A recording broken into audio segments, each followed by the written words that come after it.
Part 1, Part 2, Part 3, and Part 4. Now look at Part 1. Part 1. You will hear a conversation between two students about buying a used car. First, you have some time to look at questions 1 to 6.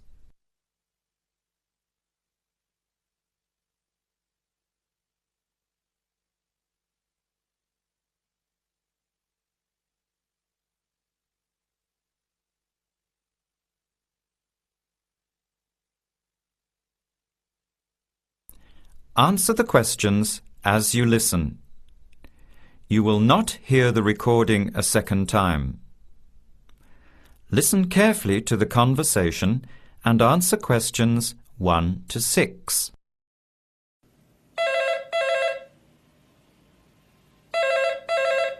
Hello, Hello, can I speak to Eleanor, please? this is Eleanor speaking.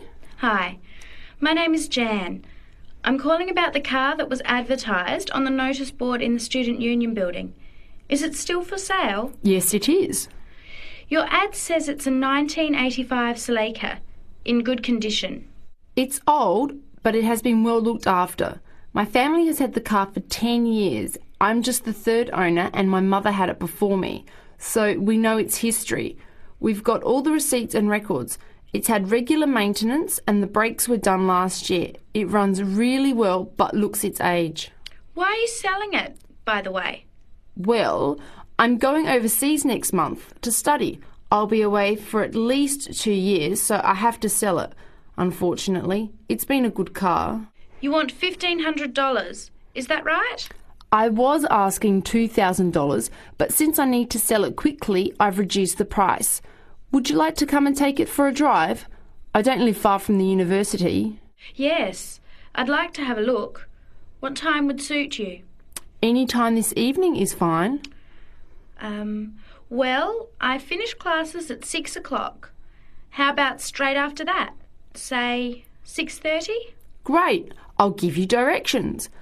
When you leave the main gate of the university, turn left on South Road and keep going until you get to the Grand Cinema. Take the first right, that's Princess Street. I'm at number 88 on the right. So it's 80 Princess Street. No, it's 88 Princess Street and the suburb is Parkwood. You'll see the car parked in front. It's the red one with the for sale sign on it. Okay, thanks Eleanor. I'll see you later. Bye. Before you hear the rest of the conversation, you have some time to look at questions 7 to 10.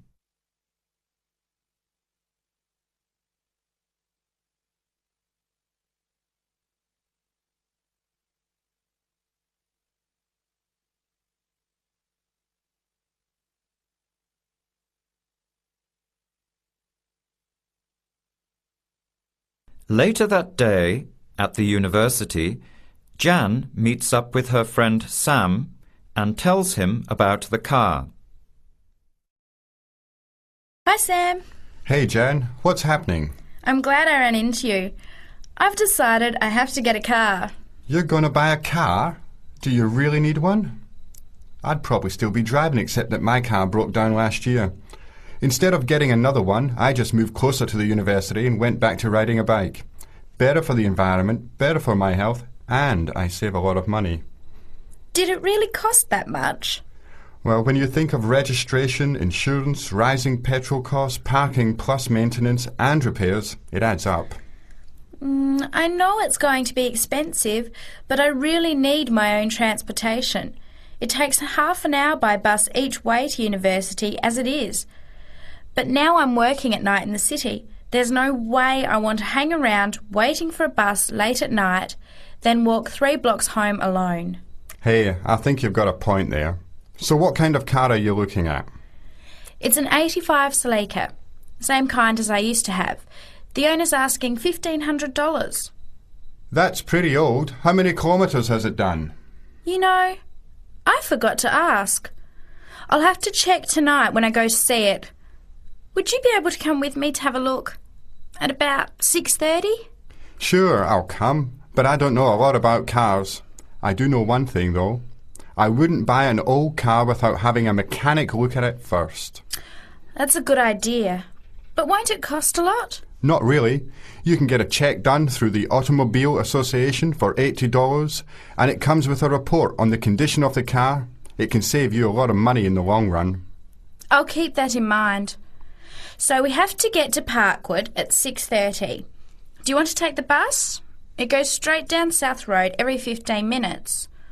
Or maybe we could walk. I don't think it's that far. Actually, I could borrow my roommate's motorbike for an hour or so. He's working all evening in the library. Do you think he'd mind? No way. He owes me a favour or two. Okay, great. See you at 6, outside the student centre. That is the end of part 1. You now have half a minute to check your answers.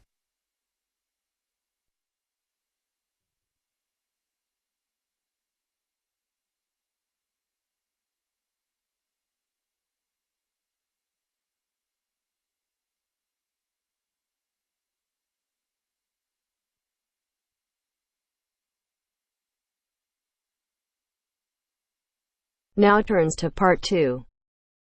Part 2. Section 2. You are going to hear a lecture about dining services. First, you have some time to look at questions 11 to 14.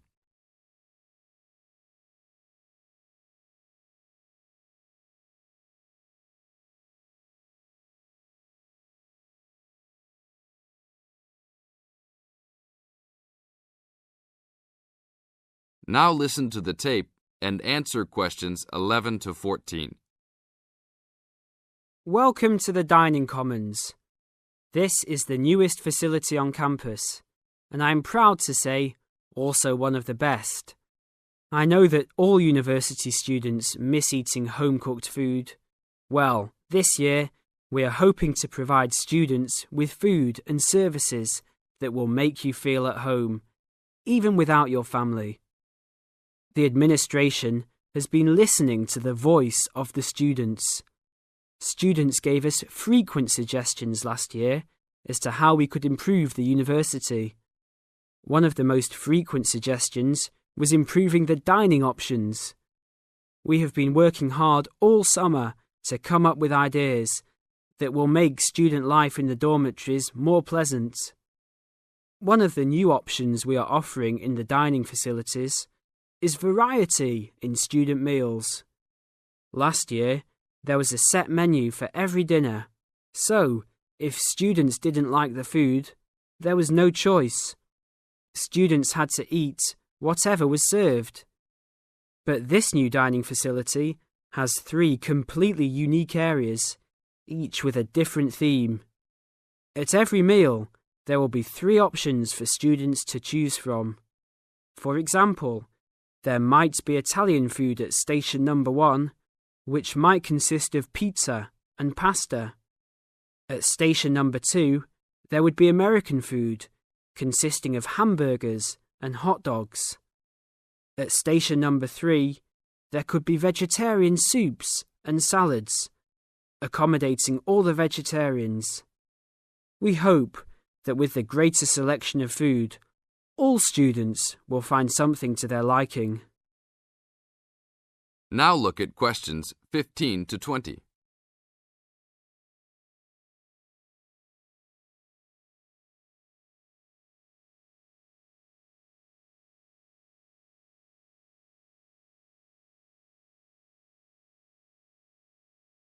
Now listen to the tape and answer questions 15 to 20. Not only will students have more options, the food will also be better. Each section of the facility will have a head chef. These are real chefs that have been trained in culinary school and have been hired specifically by the school to work in the dining facilities. All of the chefs have a speciality. The school is hoping that these chefs will prepare better tasting and more nutritious food. Every student will be able to make suggestions and also give their input as to which menus taste better. Last year, many students complained that the dining facilities didn't have very convenient hours. This year, we hope to change that. We will open for breakfast at 6 a.m. to accommodate all the early risers. In the evenings, we will open until midnight for all the students that like to go for a late night snack. The afternoons will still remain closed, but we will have a student store open that will provide all students with drinks and fruit. The student store will be open every day from 2 p.m. to 5 p.m. Every student that has paid full tuition and dormitory fees has already paid for their dining facility fees. Students can eat at any time and in any amount for free. If you are a student that does not live in a dormitory, you can still purchase a dining facility card. This card will entitle you to the full services of the dining facility. This card is available only for students and is not open to the general public. If you are not a student and wish to dine here, you must purchase meals at the door. There are a few rules to follow.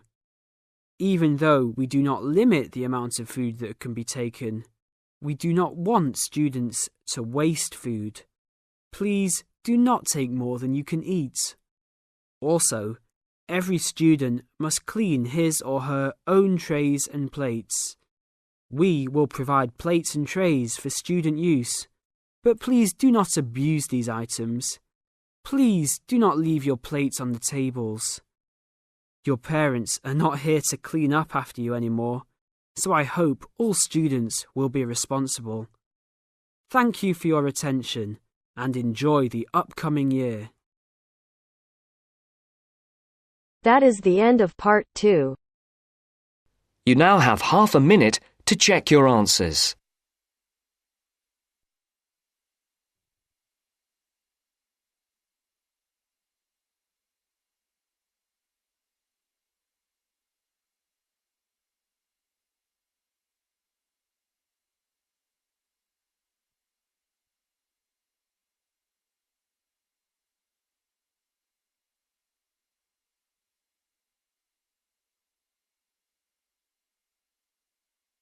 Now turns to part 3.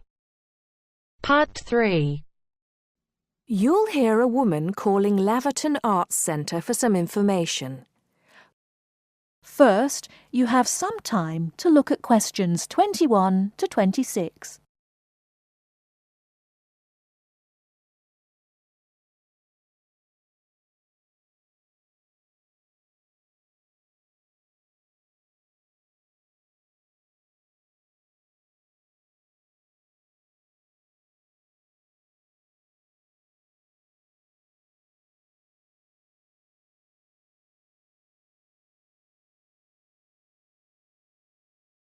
Now listen carefully and answer questions 21 to 26.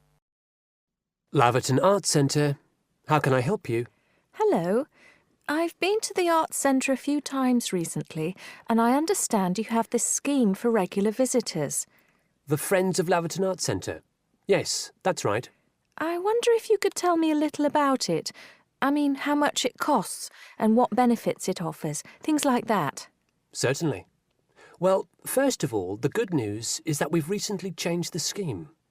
It used to cost £15 a year, but now it's free. All you have to do is fill in an application form. You can either come to the Arts Centre and do that here, or you can go to our website and apply online. And so what are the benefits of joining? There are actually quite a few. As a friend of Laverton Arts Centre, you'll receive a newsletter every 3 months with information on all the forthcoming events. That sounds useful.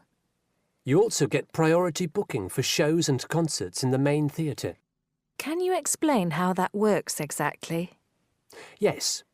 What that means is that when tickets go on sale, for the first 2 days they're only available to friends of the Arts Centre.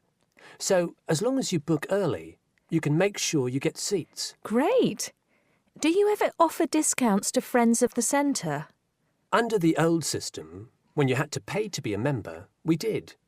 Under the new system, there won't be any discounts for shows in the main theatre or films at the Arts Cinema. Having said that, we will be offering some discounts to members for performances in the small theatre. There'll be information about this in each issue of the newsletter. I suppose I can find that information online as well, can I? Absolutely. Actually, we're redoing our website at the moment. Right now, there actually isn't a special section for Friends of the Arts Centre on the website. Once the site's been redesigned, there will be. You'll be able to put in your username and password and enter a special section just for you. It sounds excellent.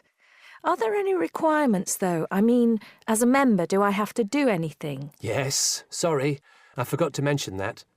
There are no formal requirements at all, though obviously we have this scheme to encourage people to attend events here regularly.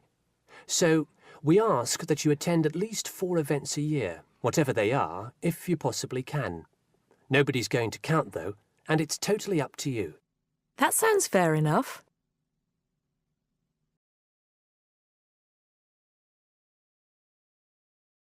Before you hear the rest of the talk, you have some time to look at questions 27 to 30.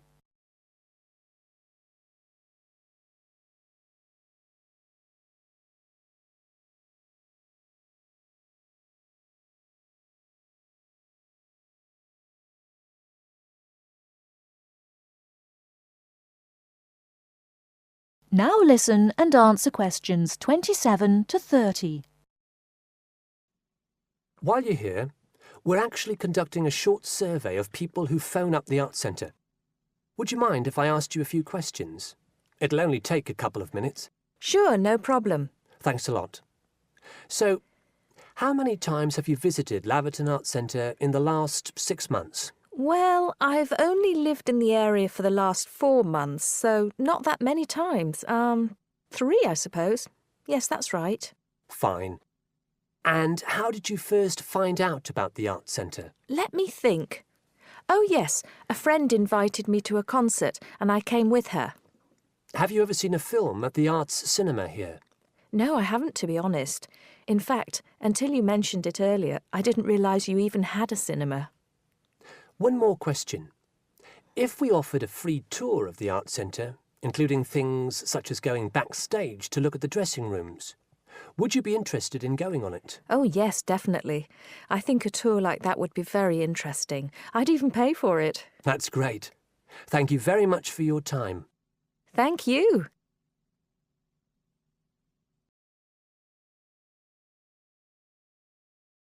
That is the end of part 3. You now have half a minute to check your answers.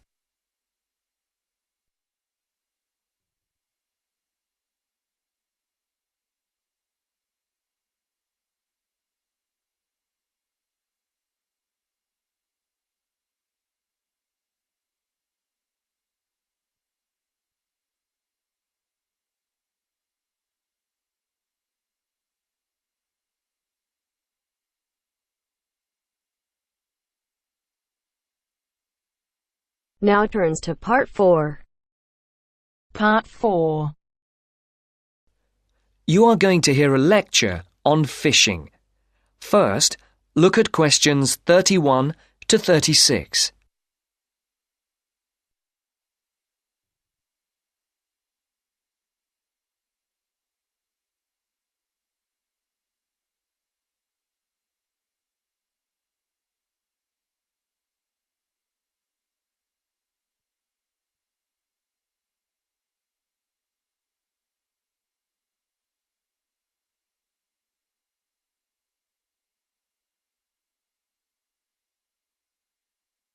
As you can see, there are 4 alternative answers, A, B, C, and D, for each question.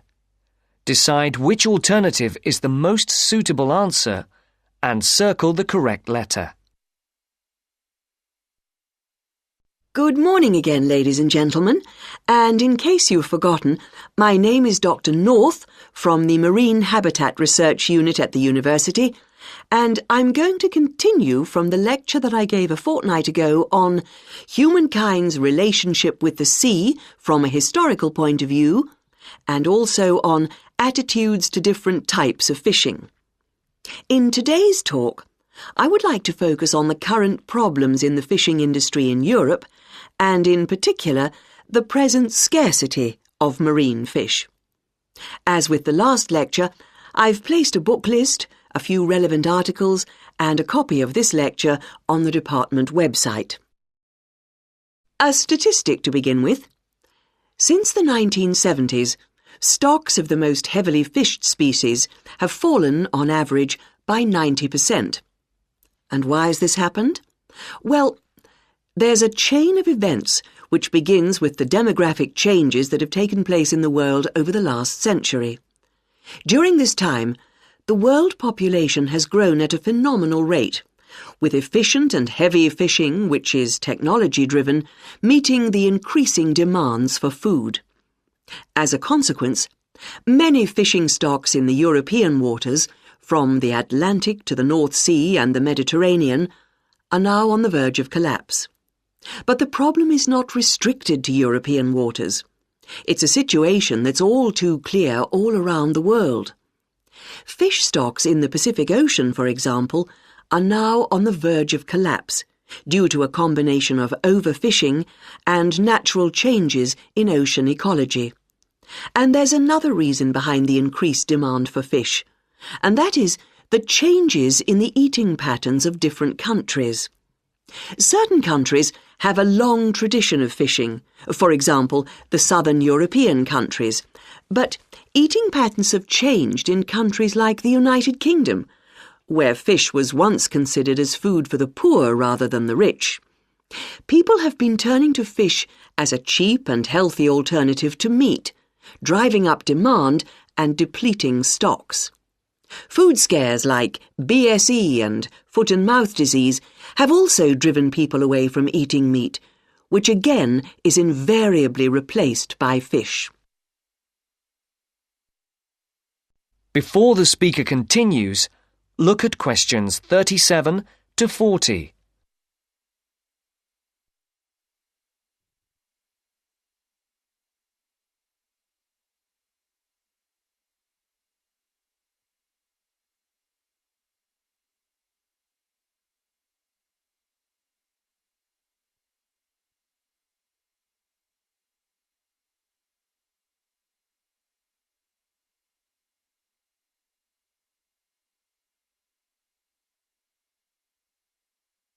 As you listen, complete the table.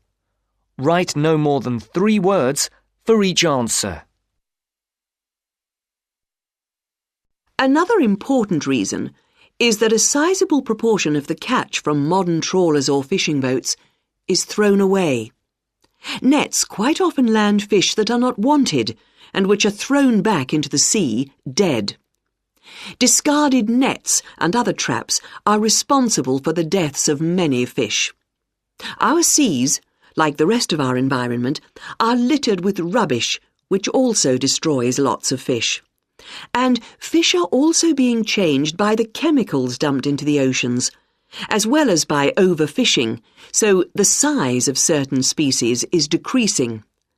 More then have to be fished to produce a decent catch. And the solution? Well, there has to be more than one answer to the problem. Fish farms provide a partial solution, but the quality of the fish is usually inferior to those in the wild. Reducing the amount of fish that any one trawler or fishing boat is allowed to land is the most effective, but also the most unpopular measure. Countries in Europe like Spain rely heavily on fishing, and are naturally against any step which restricts their catch. But if the depletion of fishing stocks continues, there will be no fish left to fish.